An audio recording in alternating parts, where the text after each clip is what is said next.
Hi, I'm Mara Webster with In Creative Company, and today I'm thrilled to be talking about the wonderful Peacock series, The Tattooist of Auschwitz. We are joined today by executive producer Claire Mundell, along with cast members Anna Próchniak and Jonah Hauer-King. And Claire, and starting with you and just talking about the development of the show, this has been several years in the works, I think starting around 2018. And it sounds like it was important to everybody to make sure that all of the scripts for the entire season were fully written and fully fleshed out so that everybody would know exactly where the narrative arc was going and telling this story. And I was just interested in what felt really important to make sure that you captured during that development process, because obviously this was done so closely with Heather Morris's book. Sure, yeah, that's absolutely correct, Mara. We felt that with a series as important and sensitive as this, that we needed to see all 6 episodes long before we shot a frame on anything, really, which is quite unusual. It doesn't happen that way all the time, certainly in the UK. Generally, you work for many years on one script, and that one script becomes the script that sells the show, and then you write the show as you are commissioned. But this was such a complex show to put together. We felt that we had to really set it out in that way. And I guess one of the key things for us was to explore the unique difference that the show has from the book, which is that interplay between the past timeline and the present timeline, with the introduction of old Lali as a character and played by Harvey Keitel, of course, and Heather Morris as a character played by Melanie Linsky.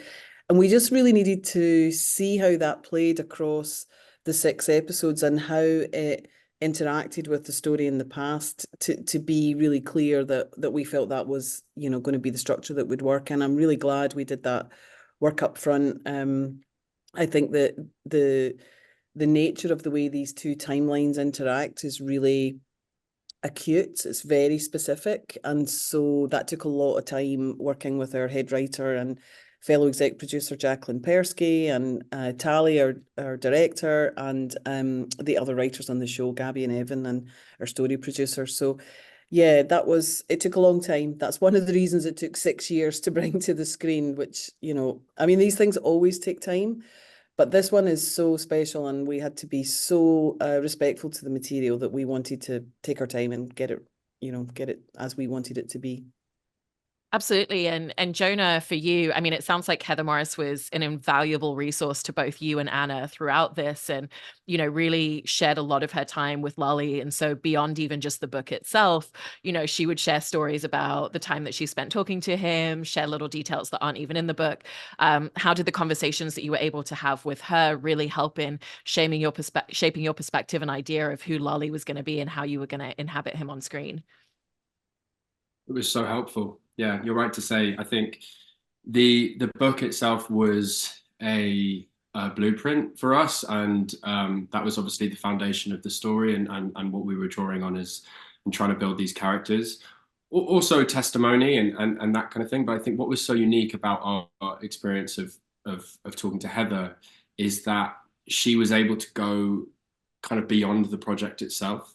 She was able to give us insight into stories about him that may or may not relate to this time in his life, and things that may or may not be found in the book. And I found it so helpful. I think partly as a way of having her blessing felt important, because between her and Gary, I think those are the two most intimately connected people to Lali and to Gita. So to have her blessing, but then to find out about him and who he was and his charisma and his humor and his cheek and things that come through, I think, on some level in the book, but particularly for the period of history that I'm telling, some of that levity is hard to come by, but given the context. And so it was just wonderful getting these little nuggets and telling me stories about how they used to go to the cinema together, and he would talk about who might be playing him in future film or television adaptations. And of course, he was always choosing I think at one point he wanted Ryan Gosling. I think he said Brad Pitt. I think I said Brad Pitt. Oh, was it Brad? Oh, it was Brad I think Pitt. so, yeah. Yeah. Yeah.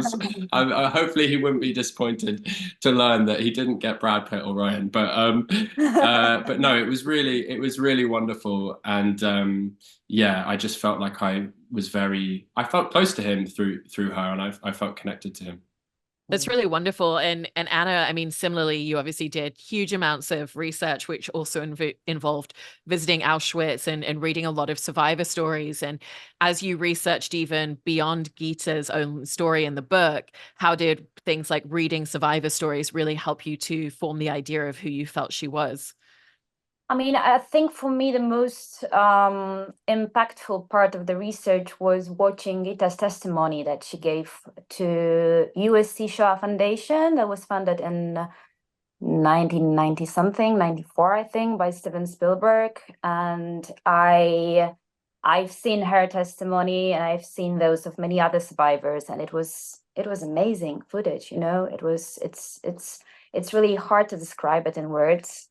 You just should watch it. I think everyone should watch it because it's a lesson of humanity. Not only I mean, it was super helpful in terms of research, of course, but it was so much more to it.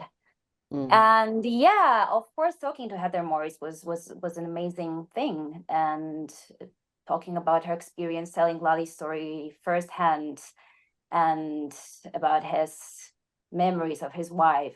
I mean, it doesn't happen very often that you have so much footage to work on a character, and of course at the same time it's super scary and frightening to play a character based on a real life person, because you think about how their family will react watching it, and for me it was very scary. So as Jonah said, getting blessing from Gary, from Lali and Gita's son was something very, very, very big, you know. It was special, really special. We had special, yeah. Yeah, we had Gary at the global launch in London, and he met the team. He brought two of his daughters with him, and I don't think I've ever experienced, you know, such an emotional moment on any show, actually, because it just brings home to all of us the responsibility that we have in telling a story like this. And, you know, we're telling one man's story, it is Lali's story. But in telling that one man's story, you know, it's an attempt to honor all the other stories that haven't been told and may never be told. And to have Gary there, you know, and see the spirit of Lali in him and in his grandchildren was just, it gives me goosebumps even now. You know, we screened the whole show for Gary in an advance preview, actually back in February in Melbourne, in a room with some of his close family friends, people who knew and grew up with Gary and knew Lali and Gita. And yeah, I mean, I've seen the show, I don't know, 200 times or something, and I saw it through completely different eyes, you know, watching it with him.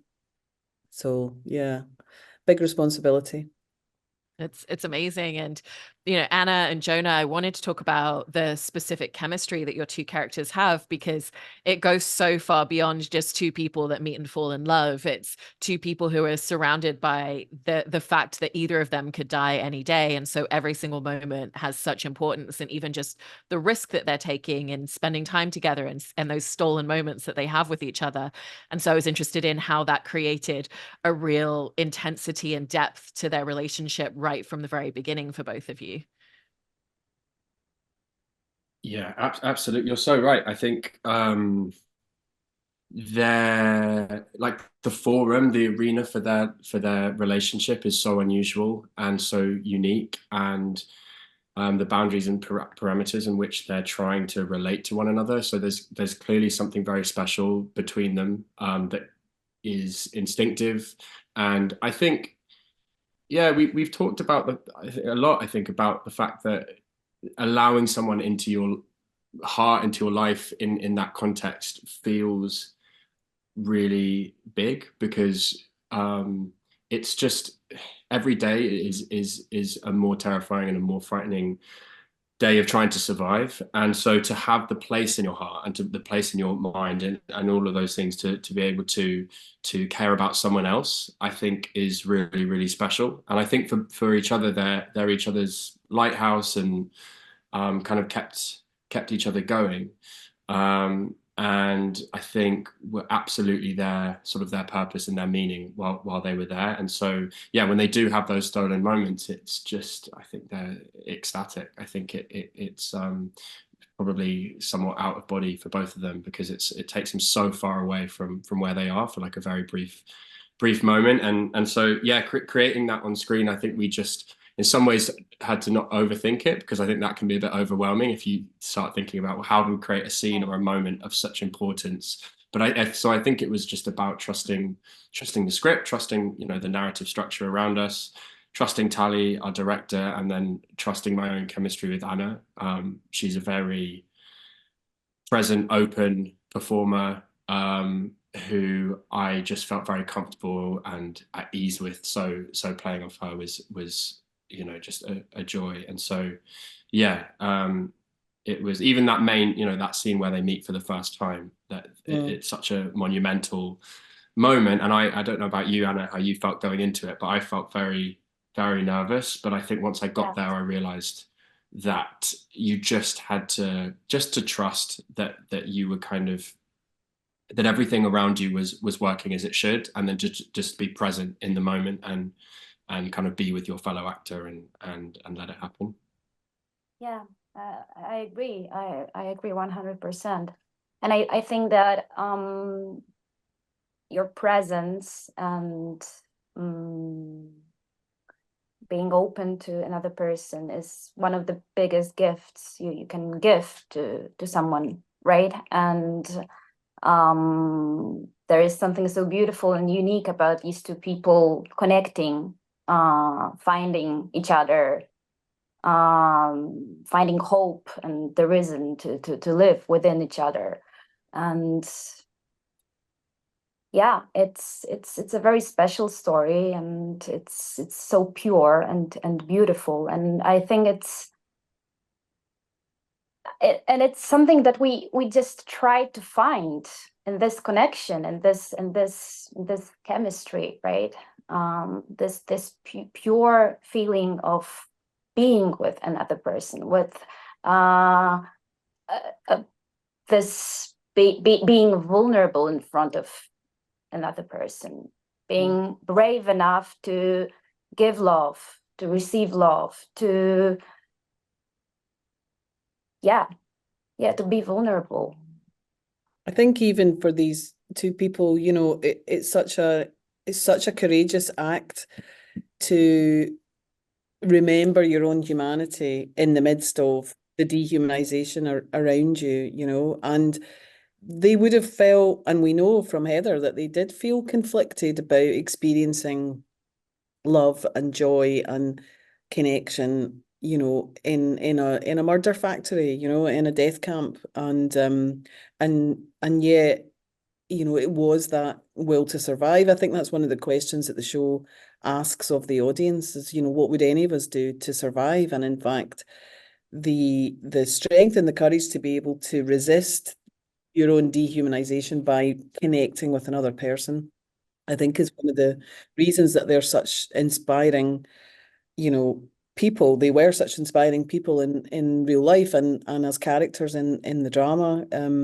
We hope, and you know, we're seeing people in the audience respond to that massively. So definitely, and I think there's something really interesting in what you're all talking about as well, because it's not just about the way that they allow themselves to be vulnerable with each other, the fact that they're so protective of each other. You know, we see so many instances of them being protective towards other people around them and being willing to put themselves at risk to try and help somebody else when they need it. And I was interested in, for all of you, kind of as you dove deeper into their story, how you found a lot of those moments as well. Yeah, I mean, I think to go back to the original material, the conversations with Heather, you know, that we had like right at the very beginning. We spent a week with Heather, and as Jonah said earlier on, got her to talk about, you know, the wider story and the things that are maybe not in the book. And I think, you know, and as you watch survivor testimonies and as you know, hear more and more about that experience, it's just, it's really hard to process how people could have that level of, you know, strength and the ability to to sort of respond to the situation that they were in. I think in that way, I think that is just something that it's sort of impossible to recreate, right? I mean, you know, you can't recreate Auschwitz. What we're doing is trying to give a contemporary audience a sense of that experience. But it's a gateway, really, you know, the drama, and I think this is something that popular drama, you know, can do. It can move audiences, it can move people who might not necessarily have come to a show about the Holocaust in and of themselves, but it can really move them just by reminding of the specificity of the human spirit, and then hopefully inspire them to go further, you know. But yeah, I think, I don't know, what do you guys think? That was such a kind of critical thing, wasn't it? Dialing into them as individuals. Yeah, I think it was something that I found very inspiring about both of them, because they're being constantly put in these impossible situations, and being put in the worst circumstances, and yet their priority was always each other, and also beyond that those around them. They always were looking to help and looking to serve, and that often involved doing difficult things, that, you know, but that was their starting place, that was their foundation. They wanted to help, and that I found very, very moving, because you know, no one knows how, you know, that no one can speak to what they would be like in a situation like that, but I just found that to show that kind of humanity was very inspiring. And it reminded me that, you know, when you have these cases of you know, huge human evil and destruction, it creates these strange nuances and gray area. It's not as simple as saying, well, you have the villains and the heroes, and you know, the perpetrators are the villains, and the victims are the heroes, because the victims shouldn't have to be heroes. Like, not everyone that was in Auschwitz had to go around trying to help people and save people. That doesn't make them a lesser person. So I don't think it's a judgment on them, but I think it just reminded me that the fact that they were able to do that was extraordinary and inspiring, and probably was one of the main things that, like, hooked me into the book originally, and was, yeah, kind of made me really, yeah, just be fascinated by it. I think it's one of the reasons the story has become a global phenomenon. You know, like millions of people, like over 17 million people now have read this book, and with the TV tie-in, that will increase by another 60 to 70%. And I think at the heart of it is that acute thing that is testament to the human spirit, that is that even in those really dark circumstances, in a way, the moments of light are even more pronounced, you know. And it was something really important to us in the development of the show, at the script stage, was that we had to try to represent, you know, the experience as sort of in as harrowing a way as possible, actually, to make the audience, you know, understand something of what that must have been like. But at the same time, by doing that, I think the moments of light become even more acute, because they sort of shine out, you know, they stand out, and a small touch, a whisper, a glance, a look, a touch, these things became a lifeline for people, you know. And I mean, I think that light and shade, because the story is epic in so many ways, but it's also very, very intimate. You know, it's a small story in many ways, two characters, you know, trying to be together, and yet on this huge canvas. And so I think that darkness and that tone is really critical, just to make the light moments really, really kind of move you and hit you, you know. You're right. And Anna, I also wanted to talk about filming a lot of the scenes for you in episode 6, because there's something so interesting in watching both of these characters after they have escaped, and the fact that it doesn't immediately go away overnight. You know, this is something that stayed with them throughout their entire lives because of the weight and the burden of everything they experienced and everything they saw around them, you know, and some of it is carrying that, some of it is everyday things, you know, wanting to become a mother, struggling with that. And so what was that experience for you in kind of finding Gita once she escapes, and it doesn't necessarily match to the idea that she's been holding on to with her hope for all those years? Yeah. Yes, as you said, this is something that stays with you forever, and you cannot escape. And even though they went to Australia, they started new life together. They changed their name. They tried to do everything they could to leave it behind. It was just impossible for them. And Gita was struggling with PTSD, with nightmares, with she wanted to have a child. It was very difficult for her, also because of what she had experienced in Auschwitz, in the camp. I mean, it's very interesting. It is very interesting because, as Jonah said,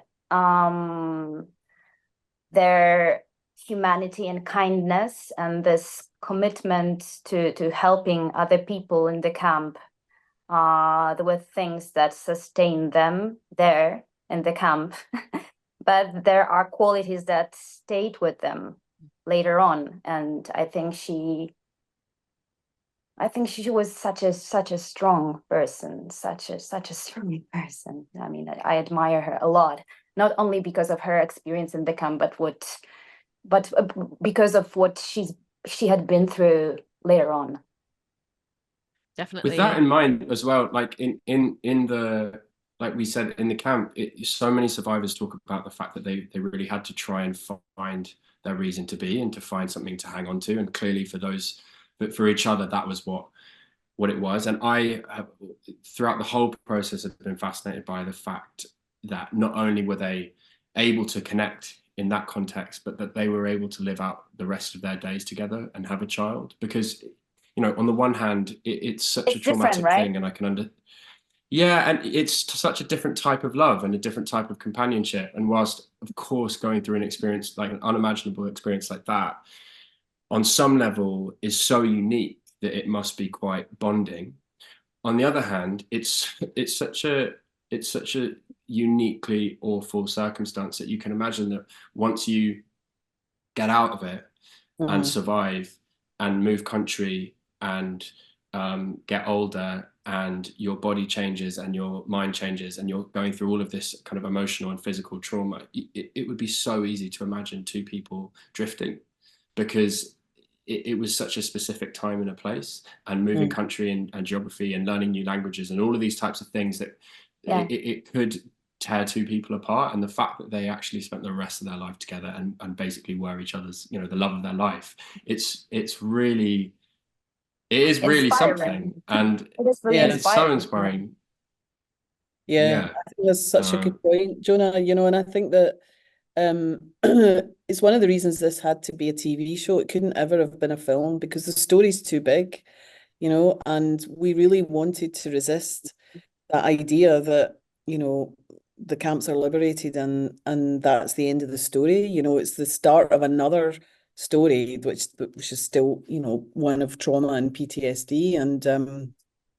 And I really loved the way in the later episodes of the show, and particularly in episode 6, which is such a unique episode in the series. It's so different in so many ways to the rest of the show, and yet it's like the perfect summation of their journey to see this couple in a domestic setting, and yet, you know, they are haunted by this misplaced shame of what they think they did. You know, they are almost breaking apart, and yet, as you say, Jonah, like the bond is still strong enough for them to kind of get through it. You know, they were so young in the camp. You know, I think that's the other thing to remember, is these were young people facing these incredibly impossible to imagine experiences, and then going into the rest of their lives in their kind of late 20s, already experiencing, everything that had come before. It's just sort of extraordinary to imagine what that must have been like for them. But yeah, I think that domestic setting was really interesting to switch perspective when we got to that part of the series, especially in the cutting room, to see how those scenes cut together. And with these two, just sort of taking that journey totally on their shoulders and going for it in such a big way, and with all the secrets and concerns and assumptions that come out in those later episodes, especially around Beretsky, about whom they both feel so guilty and ashamed and conflicted, and yet, part of the reason they are alive and they are together is because of the situation that they encountered with him. So yeah, it's really complex, I think. It is, and off the back of that, lastly, Jonah, I wanted to ask you about, obviously you have the book, but then you also have the scenes of Harvey Keitel's iteration later in life, and looking at those moments and the way that he is reflecting back on these memories and a lot of the guilt that haunts him as well for some of the choices that he made, the fact there were certain things that he couldn't even bring himself to share with anyone until much later in life. How did you kind of look at that later in life information to figure out what would that be like at the precipice, and kind of like starting to build the foundation of those feelings of guilt and regret, and just starting to try to figure out how he was processing things even at the time that they were happening? Yeah, you said it there. We what was happening in Auschwitz and then what happened later, they had to be intimately connected. And whilst on the one hand, they're going to feel like they're going to feel different because they are such different times and places, and it is reflecting on a different time of his life. Both Harvey and I need to feel connected, but also, as you say, the experiences that he's talking about. And we really needed to lay some foundations as to where all of that trauma and the guilt and the horror that he's kind of processing later in life, we had to lay the foundations early on. And so I think that was partly a script thing. I think I can think of 3 or 4. I mean, there's countless really, but 3 or 4 major moments in the series that I performed that stick out to me as kind of overtly traumatic, or kind of things that would have, I think, in the moment we tried to show this is the seed of it. This is kind of laying the bricks for later, because it wouldn't have felt right to kind of show a young man going through the experiences and having this awful time, but also somehow like he wasn't being. It needed to feel like this was having lasting impact on him forever. And I think so. As I said, I think that was a script thing of choosing those moments. And also it was Tali, our director, kind of finding those moments with me to really try and delve into some of the just how upsetting those experiences were, and the types of things that were going to be living with him forever. A big part of that also was the choice to show the faces that came up. I think that was like a connective tissue really between then and the sort of present day, or the early 2000s, that these the experiences were being imprinted on him, and that they were not going to go away. And then of course, yeah, when he's in his 80s, they're kind of all playing out and have played out over the decades. Well, you've all done such a fantastic job in bringing this story to the screen and bringing it to life. So congratulations on the series, and thank you so much for talking about it. Thank you. Thank you so much, Mara. Thanks for having us. Yeah, thanks. Thank you for having us. Thank you.